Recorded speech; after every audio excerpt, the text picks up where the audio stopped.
अस्सलाम वालेकुम स्टूडेंट्स। आज की वीडियो में बात करेंगे हम केमिस्ट्री के टारगेट पेपर के लिए क्लास 12 के यानी सेकेंड ईयर के जो केमिस्ट्री का टारगेट पेपर है, जो इम्पोर्टेंट क्वेश्चंस हैं फॉर 2023 एग्ज़ामिनेशन। ठीक है जी। तो लिंक के हवाले से पहले मैं ये बता दूं कि हर एक चैप्टर का जो प्लेलिस्ट है उसका लिंक उसके नाम में है, जो ब्लू हुआ हुआ है। आप जो है वो इसको क्लिक करके प्लेलिस्ट को ओपन कर सकते हैं और फिर जाके कोई भी पर्टिकुलर लेक्चर देख सकते हैं।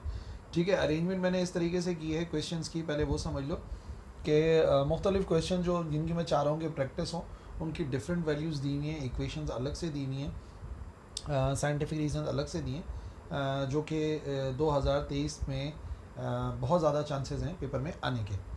ठीक है। तो समझाना शुरू करता हूँ और फिर बाद में जो है वो डाउनलोड कर लेना। लिंक जो है वो डिस्क्रिप्शन में मौजूद है, इसका PDF मौजूद है, वहाँ से डाउनलोड कर लेना। अच्छा जी। तो पहली बात है चैप्टर नंबर 1 जो पीरियोडिक क्लासिफिकेशन है, आमतौर पे उससे एक ही किस्म का सवाल आता है, उनको आपने देखना है। सबसे पहली बात ये है कि वैलेंस शेल इलेक्ट्रॉनिक कन्फिग्रेशन लिखने के लिए आती है ना, या तो नाम बता देंगे representative elements, inner transition elements, या फिर ग्रुप के नाम से बता दिया जाता है। और फिर यहाँ पे भी आ गया ग्रुप 3A एंड 3B। तो इनकी जो वैलेंस शेल इलेक्ट्रॉनिक कन्फिग्रेशन है उसकी प्रैक्टिस करनी है, और इंशाल्लाह इनमें से किसी एक की जो है वो अगर पूछेंगे तो आपकी प्रैक्टिस होगी, आप फाइन कर लोगे। दूसरी बात यह है कि जो मेंडलीव्स का पीरियोडिक टेबल था, कौन कौन सी इम्प्रूवमेंट है उसके अंदर, एडवांटेजेस और डिफेक्ट्स वगैरह कैलकुलेट करने। अच्छा, वही जो इलेक्ट्रॉनिक कन्फिग्रेशन है, पीरियड ग्रुप या block of the given elements है, वो आपने पता करना है। 12, 19, 24, 90, 29, 42 और ये सब लिख दिया मैंने। मैं चाह रहा हूँ कि इसकी प्रैक्टिस कर लो, और इतनी कोई देर की बात है नहीं, आप बस मेन बात समझ जाओगे। जब आप इलेक्ट्रॉनिक कन्फिग्रेशन लिखोगे तो फिर उससे समझ में आ जाएगा पीरियड ग्रुप और ब्लॉक वगैरह, तो बेहतरीन काम हो जाएगा। ये जो पहला और तीसरा सवाल है ना, इससे अच्छी तैयारी हो जाएगी। ठीक है। फिर साइंटिफिक रीज़न है why D block elements are called outer transition elements, और एफ ब्लॉक एलिमेंट जो है वो इनर ट्रांजिशन एलिमेंट्स कहलाते हैं। तो जो साइंटिफिक रीज़न है जस्ट उसको आपने याद कर लेना है। साइंटिफिक रीज़न अलग से हर एक चैप्टर के मैंने लिखे हुए हैं, उनको तैयार कर सकते हो आप ना। चैप्टर नंबर 2 हाइड्रोजन, वैसे तो छोटा चैप्टर है लेकिन पेपर में इससे रिलेटेड काफ़ी सारी बातें जो है वो आती रहती हैं। ठीक है। पोजीशन को डिस्कस करना है, जो पहला टॉपिक है कि हाइड्रोजन पीरियोडिक टेबल में 1A और 7A के अंदर जो उसकी पोजीशन है उसका डिस्कशन मौजूद है। लेक्चर में ही मैंने समझाया था हाइड्राइड्स क्या हैं, उनको कैसे क्लासीफाई करते हैं, और डिस्कस करना है आयनिक और कॉम्प्लेक्स हाइड्राइड्स इन डिटेल। ठीक है। ये हो गया हमारा दूसरा सवाल। तीसरा सवाल इस चैप्टर का, चैप्टर नंबर 2 का, जो मेटलिक हाइड्राइड्स हैं वो फॉर्म करते हैं इंटरस्टिशियल हाइड्राइड्स, वो आपने बतानी है। नंबर 2 एटॉमिक या नेसेंट हाइड्रोजन जो है वो ज़्यादा रिएक्टिव होता है मॉलिक्यूलर हाइड्रोजन से, वाई।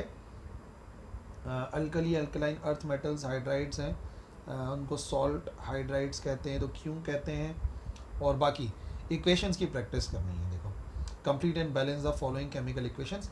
इन केमिकल इक्वेशंस को, थोड़े से नंबर ऊपर आ गए लेकिन आप समझ जाइए कि ये इक्वेशंस हैं और इनकी प्रैक्टिस करनी है, इनको समझना है किस तरीके से। तो बहुत सारे तो ईजी भी हैं, लेकिन ये है कि मैं चाह रहा हूँ कि प्रैक्टिस हो इक्वेशंस की। तो जिन चैप्टर्स की इक्वेशन आती हैं वो मैंने इक्वेशन अलग से लिख दी हैं, रीजनिंग भी है और क्वेश्चंस भी हैं और इक्वेशंस भी हैं। ठीक है। Chapter number 3 S block elements, metallurgy क्या है डिस्कस करनी है, डाउन प्रोसेस को आपने डिस्कस करना है, और डायग्राम की भी प्रैक्टिस करनी है। और आप देखिएगा कि इस चैप्टर से बहुत ज़्यादा कॉमन जो रीजंस नज़र आएंगे वो यही हैं। ठीक है। जो लिथियम आयन है वो ज़्यादा हाइड्रेटेड होते हैं दैन कैल्शियम आयंस। ठीक है। और ये रेशो वाला सवाल ये तो बहुत ही कॉमन है, आप देखेंगे पेपर में। Alkali metals are highly reactive, why they are highly reactive. Alkaline earth metals ion are more strongly hydrated than alkali metal ions. ये सब रीजंस यहाँ पे लिखे हुए हैं, इनको आपने समझना है। और अगर बोलोगे तो ये तमाम के तमाम साइंटिफिक रीज़न ना एक वीडियो के अंदर मैं डाल भी दूंगा, लेकिन अगर बच्चे बोलेंगे, क्योंकि फिर खामखा मैं जो है वो इस पर वर्किंग करके अपलोड करूं और पता चला बच्चों को ज़रूरत है नहीं इस चीज़ की। ठीक है ना। तो अगर बोलोगे तो ये सारी जो इक्वेशन है इनके लिए एक अलग से वीडियो बना देंगे सॉल्व करते हुए, और जो साइंटिफिक रीज़न है उसकी एक्सप्लेनेशन और PDF वगैरह के लिए एक बना देंगे। ठीक है ना। अब देख लो, जो भी है कमेंट सेक्शन के अंदर लिखो, पता लग जाएगा। अच्छा, इसी तरीके से चैप्टर नंबर 3 के जो हैं ये कुछ केमिकल इक्वेशंस हैं, 5 केमिकल इक्वेशंस, और यहाँ पे ही मैंने 6 इक्वेशंस दी थी। टोटल अभी 11 इक्वेशंस हो गए जिनकी प्रैक्टिस करोगे इंशाल्लाह, ये नहीं तो इन जैसी ज़रूर नज़र आएंगी। Chapter number 4 P block elements है, नाइट्रिक एसिड की जो ऑस्टवर्ल्ड्स प्रोसेस है उसको समझना है, स्ट्रक्चर और नाइट्रिक एसिड का in solids in vapour state, working of Nelson या कैस्नर कैलर सेल्स जो है इनकी वर्किंग को समझना है। ये भी अपलोडेड है चैनल के ऊपर, ये प्लेलिस्ट पे जा सकते हो आप। चैप्टर नंबर 4 पे क्लिक करोगे ना, जो पी ब्लॉक एलिमेंट्स लिखा है ब्लू से, तो लिंक ओपन हो जाएगा। अच्छा जी, बॉक्साइट कैसे प्योरीफाई होता है और उसके 3 मेथड जो है वो आप याद कर लीजिए।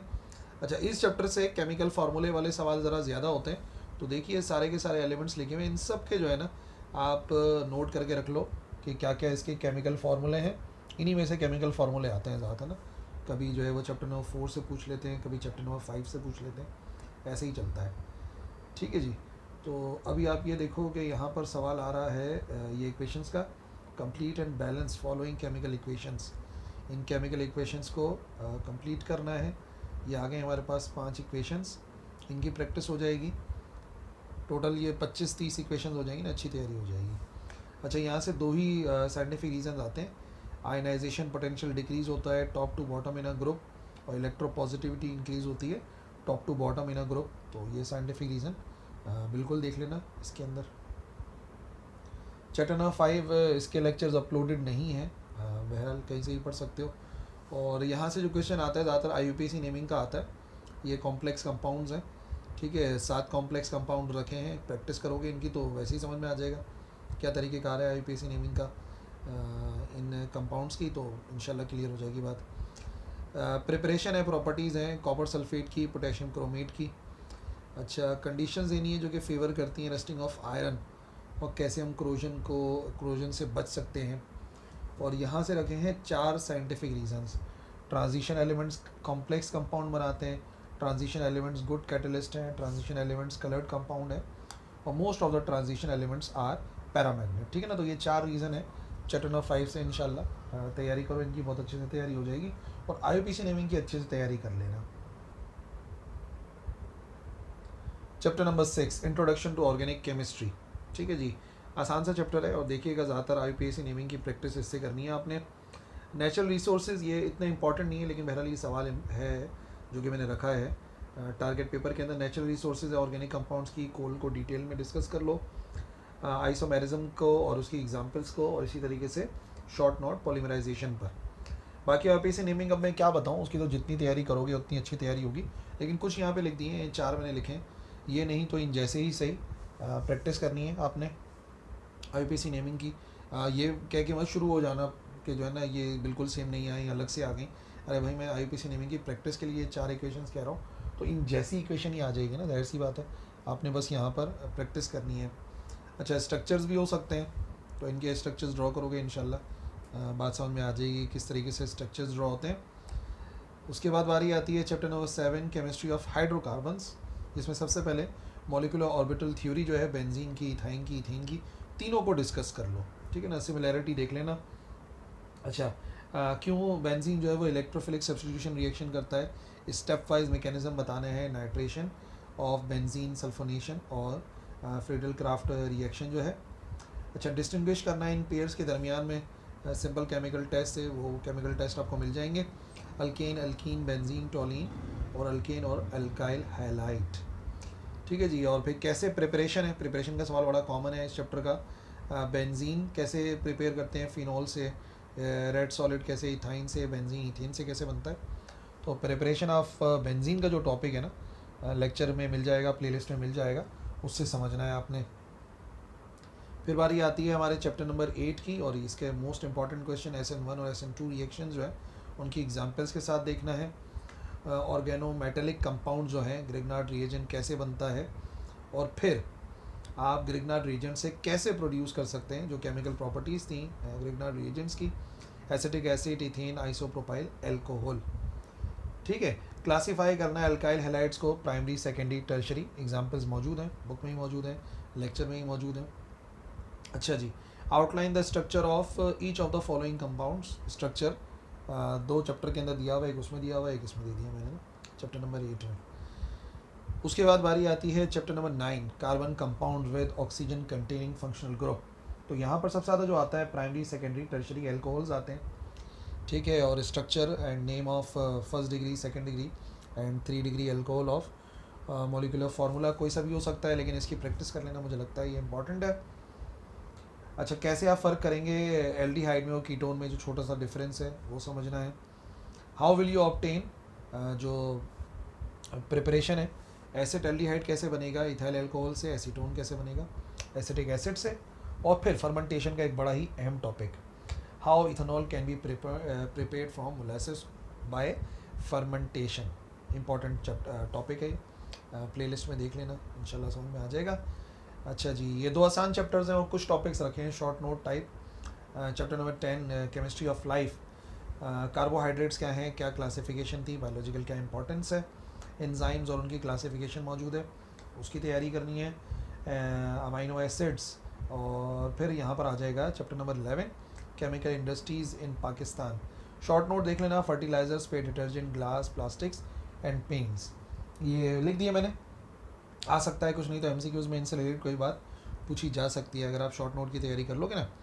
और आखिर में मैंने टारगेट पेपर में यहाँ पे रखे हैं पास्ट पेपर के नॉमेनक्लेचर की प्रैक्टिस की वीडियोस हैं, उनको जाके देखो, खुद से ही प्रैक्टिस करो।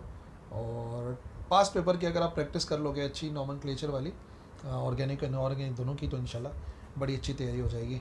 तो देखिए, अब आप लोगों ने कहा है और मुझसे बहुत टाइम से मांग रहे हैं कि केमिस्ट्री का टारगेट पेपर दे दें क्लास 12 का, तो ये क्लास 12 का टारगेट पेपर आप लोगों के सामने है।